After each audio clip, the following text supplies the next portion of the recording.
you've been in sales engineering, consulting since 1997, not to date you or anything, but have you thought about doing something else, or is that the career was that your calling?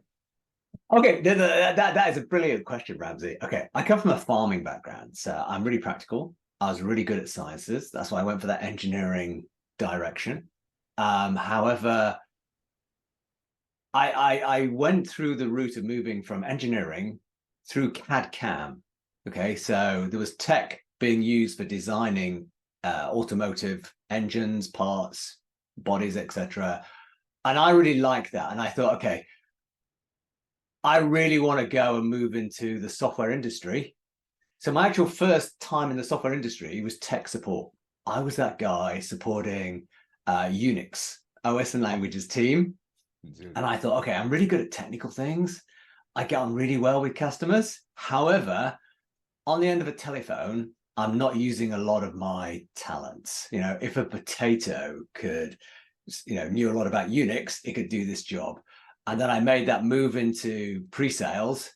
Initially, I thought I was going to go into pre-sales and then become a salesperson because I thought I can really sell to people. The more I worked with salespeople, the more I realized that wasn't really my calling. However, sales engineering, solution engineering was my calling. So that is why I've sort of stuck with it as a career path and had many different roles. All right. You know the next question. It's the basic sales engineering question. Why? Why was sales not your calling, and why was sales engineering your calling? Yeah. Yeah, no, that is really, really good. Okay, so I need to be sort of a bit sort of nuanced here. Okay, salespeople, if you want to be a salesperson, which I know, some people are, how I'm going to say, but like you need to be highly motivated by money, right? Because the difference between sales and pre-sales is you're a team. You're the front and back wheel of a bicycle. However, the salesperson is taking more risk and going to get rewarded more. And if you sell something, if there's one person on stage, it'll be the salesperson. If there's two people on stage, you might get your sales engineer there as well. But I am great at selling, convincing people, understanding their problems, explaining complex things, but I am not that salesperson, because if you're a salesperson, there's going to come a time in life where somebody is going to ask you to do something that's not good for you, maybe not good for the customer. You might get asked to discount, bring a deal in early, you've got to close something. And that doesn't sort of fit with my values. I am more that trusted advisor that wants the customer to be successful, get genuine value from what I'm selling. Can I share a story about that? Go on then. Previous company I worked for, I've told the story before on the podcast, but this is for you. Because I agree and disagree with what you just said.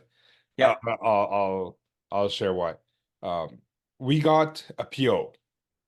My salesperson got a PO for support, like warranty, on obsolete equipment. He came to me and asked what this is. I'm like, well, this is obsolete equipment. We don't support it. We can't accept the PO. And he's like, we'll figure it out later.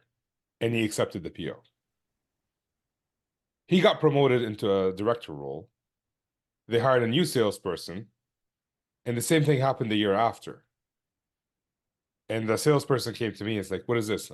This is obsolete. We cannot accept this PO. Okay, we will not accept the PO. So I think it depends on the personality of the like some salespeople are money driven and that's all they see and they will do lie, cheat, and steal. And some have ethics. Yeah. And and I'd like to think in that story that maybe the salesperson went and sold them an upgraded version of the kit so they could have a maintenance contract as well. He did not. It was an automated thing from procurement. So we didn't even talk to the end customer. Okay. Procurement just put in a PO because that's what they do every year. Yeah.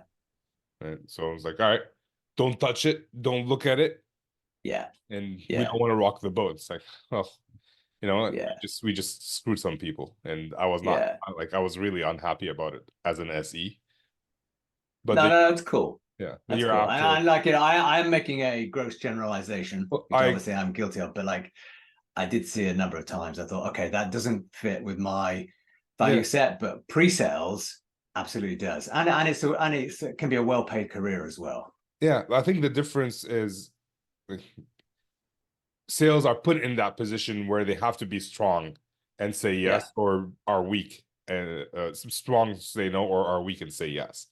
yeah. SEs are rarely put in that specific position where they have to do something. I mean, they might ask us to demo something that doesn't work for the customer, and we kind of hint throughout our conversations, like, yeah, this might not work for you, right? But that's the extent of our like testing our ethics. And that is character building. When you Yeah. have to demo something that isn't amazing, that is where the you really sort out how strong your pre-sale skills are.